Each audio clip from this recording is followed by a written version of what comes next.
Hello friends, मैं आकांक्षा। स्वागत है आपका एबी फाइनेंस में। नमस्ते दोस्तों, आज हम शेयर खान के मोबाइल एप्लीकेशन से अलर्ट लगाना सीखेंगे। तो अलर्ट लगाना क्यों इम्पोर्टेंट है, सबसे पहले हम ये जान लेते हैं। फ्रेंड्स, जब हम स्टॉक्स की एनालिसिस करते हैं, चार्ट्स पे अपनी स्टडी करते हैं, तो हमारे पास बहुत सारी अपॉर्चुनिटीज़ हम उन्हें ढूंढ पाते हैं, उन्हें देख पाते हैं। और जब हम बहुत सारे स्टॉक्स की एनालिसिस करते हैं, 40-50 स्टॉक्स जो भी आप अपने पोर्टफोलियो में रखे हुए हैं, जब आप उनमें उनकी चार्ट एनालिसिस करते हैं, उनको देखते हैं, तो आपको उन सबका प्राइस एक्शन एक साथ याद रहे और आप उसको हर दिन याद रख पाएँ या हर दिन आप उसको ट्रैक कर पाएँ, ये थोड़ा मुश्किल होता है। तो इस आपकी कोई भी अपॉर्चुनिटी जो आपने मार्क की है चार्ट पे, आप जहाँ पर बाय या सेल करना चाहते हैं, वो आपसे मिस ना हो जाए, इसमें हम जो प्राइस अलर्ट है वो हमारी हेल्प करता है। तो समझते हैं कि कैसे प्राइस अलर्ट हमारी हेल्प करता है। तो चलिए, इसके लिए सबसे पहले हम किसी स्क्रिप्ट को ओपन करते हैं। मान लीजिए मैं यहाँ पर ओपन करती हूँ बैंक ऑफ बड़ौदा को। ठीक है, बैंक ऑफ बड़ौदा को देखिए, जैसे मैंने ओपन किया तो इसमें एक पॉपअप विंडो हमारे सामने ओपन होकर आएगा। मैंने बैंक ऑफ बड़ौदा की एनालिसिस की और मेरे हिसाब से 239 यानी 239 पे बैंक ऑफ बड़ौदा में एक बाय की अपॉर्चुनिटी बन रही है। तो लेकिन मुझे नहीं पता कि ये प्राइस जो अभी करंट मार्केट प्राइस जो है वो कब 239 पे आएगी। तो मैं इसे याद रखने के लिए, या जब भी ये 239 पे आए तो मुझे पता चल जाए, इसके लिए प्राइस अलर्ट के ऑप्शन का यूज़ करूँगी। अब मैं दिखाती हूँ कि वो कैसे यूज़ होता है। जो ये पॉपअप विंडो हमारे सामने ओपन होकर आई है, इसमें 5th नंबर पे देखिए आपको सेट अलर्ट का ऑप्शन मिल रहा है। मैं इसे क्लिक करूँगी तो देखिए, जैसे ही मैंने यहाँ पे क्लिक किया, मेरे सामने एक ऐसा इंटरफेस खुल के आ गया। ठीक है, यहाँ पर दो ऑप्शंस आप देख पा रहे होंगे। सेट प्राइस अलर्ट जो लिखा हुआ है, उसके नीचे दो तरीके के ऑप्शंस लिखे हुए हैं। एक लिखा हुआ है ग्रेटर देन इक्वल टू और दूसरा है लेस देन इक्वल टू।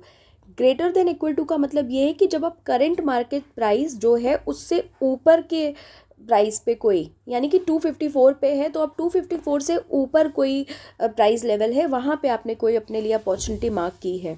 जैसे 254 है तो 260 पे, 270 पे, 290 पे कहीं पे अगर आपकी अपॉर्चुनिटी बन रही है, तो वो उसके लिए आप ये वाला ऑप्शन यूज़ करेंगे। और अगर आपकी जो अपॉर्चुनिटी है अगर वो आपके करंट मार्केट प्राइस से नीचे पे है कहीं, तो वहाँ पे आप less than and equal to वाला ऑप्शन यूज़ करते हैं। इन जनरल, जैसा कि हम अपनी स्टडी के थ्रू जानते भी हैं कि हायर प्राइस पे हम सेल करते हैं, यानी कि अगर ग्रेटर देन इक्वल टू वाला जो ऑप्शन है वो जनरली यूज़ होता है जब हम सप्लाई जोन में कहीं पे कोई सेल की अपॉर्चुनिटी देख रहे होते हैं, और less than and equal to वाला ऑप्शन यूज़ होता है जब हम डिमांड जोन में कहीं कोई बाय की अपॉर्चुनिटी देख रहे होते हैं। तो यहाँ पर मेरे पास बैंक ऑफ बड़ौदा में एक बाय की अपॉर्चुनिटी है, तो मैं आपको दिखाती हूँ कि वहाँ पे कैसे आप एक बाय के लिए सेट अलर्ट को सेट कर सकते हैं। तो मैंने जो मार्किंग की है उसके हिसाब से 239 के आसपास बैंक ऑफ बड़ौदा में एक बाय की अपॉर्चुनिटी बन रही है। तो देखिए, मैं आपको यहाँ पे अलर्ट सेट करके दिखाती हूँ। यहाँ पे जैसे ही मैं क्लिक करूँगी, यहाँ पे हमारे सामने टाइप करने का ऑप्शन आ जाएगा। तो जैसा कि मैंने आपसे कहा कि 239 के आसपास एक बाय की अपॉर्चुनिटी है, तो मैं यहाँ पे एग्जैक्टली 239 नहीं डालूंगी, क्योंकि मैं चाहती हूँ कि मुझे जब मेरे लेवल पे प्राइस आ रही हो, तो मुझे उससे थोड़ा पहले ही मतलब अलर्ट मिल जाए, ताकि मुझे प्रॉपर टाइम मिल जाए अपना ऑर्डर प्लेस करने का। तो मैं यहाँ पर 242 डाल देती हूँ। ठीक है, तो जैसे यहाँ पे 242 डालना है, और उसके बाद यहाँ पे आप बगल में देख सकते हैं, इसके साइड में ये जो छोटा सा आइकन जैसा बन के आ रहा है, इसको जैसे ही आप क्लिक करेंगे तो यहाँ पर आपके पास कुछ टाइप करने और कुछ मैसेज लिखने का भी ऑप्शन होता है कि आप क्यों ये अपॉर्चुनिटी बाय करना चाहते हैं। जैसे आपने जब भी अपनी स्टडी की, तो आपके सामने आप उस समय आपके दिमाग में सारी चीज़ें फ्रेश होती हैं कि आप यहाँ पे क्या क्या इस जोन में ऐसा है जिसकी वजह से आप इसको बाय करना चाहते हो।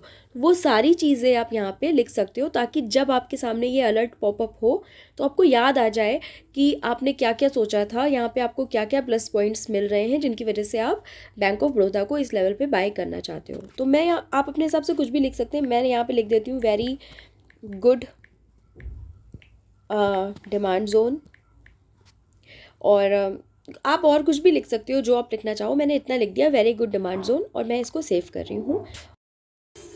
जब आप किसी भी स्टॉक में अलर्ट लगाते हैं तो यहाँ पर आपको अलर्ट की डिलीवरी के दो ऑप्शंस मिलते हैं, यानी कि आपको अलर्ट किस तरह से मिलेगा उसके लिए दो ऑप्शंस मिलते हैं। पहला होता है एसएमएस, दूसरा होता है ईमेल। आप चाहे तो इनमें से कोई एक या इन दोनों ही ऑप्शंस को अपने लिए अवेल कर सकते हैं। यहाँ पर आप नीचे देख सकते हैं डिलीवरी ऑप्शंस में दो चीज़ें लिखी हुई हैं, एसएमएस और ईमेल। अगर आप इन दोनों को टिक करेंगे तो आपको आपका अलर्ट एसएमएस और ईमेल दोनों के थ्रू मिलेगा, और अगर आप इनमें से कोई एक ऑप्शन चूज़ करते हैं तो आपको आपका अलर्ट किसी एक जो भी आपने चुना होगा उसके थ्रू मिलेगा। और इसको आप सेट करेंगे। ये यहाँ पे हमारा अलर्ट यहाँ पे लग चुका है। आप देखना चाहते हैं तो आपको ये देखिए, यहाँ ऊपर बिल्कुल राइट कॉर्नर पे यहाँ पर जो आई बटन है उसके जस्ट बगल में यहाँ पे अलर्ट का बेल जैसा बना हुआ है। इसको जैसे ही आप क्लिक करेंगे और यहाँ पे अलर्ट वाले ऑप्शन पे जाएंगे तो यहाँ पे आपको आपका बैंक ऑफ बड़ौदा का अलर्ट का ऑप्शन दिख रहा है। ठीक है, तो इस तरीके से आप अलर्ट ऑप्शन का यूज़ करके ईज़िली अपने जो बाय लेवल्स हैं या सेल लेवल्स हैं उनको ट्रेस कर सकते हो, और आपकी कोई भी अपॉर्चुनिटी मिस ना हो ये इंश्योर कर सकते हो। दूसरी बात यहाँ पे एक ये है कि आप चाहें तो अपने अलर्ट को एडिट भी कर सकते हैं।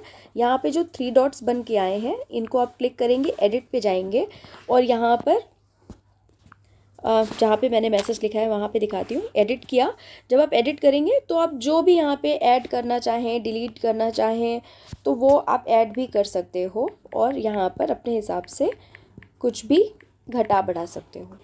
तो ये इस तरीके से अपडेट किया आपने और ये इस तरह से अपडेट हो जाता है। तो आज के लिए डिस्कशन में इतना ही। Thank you so much.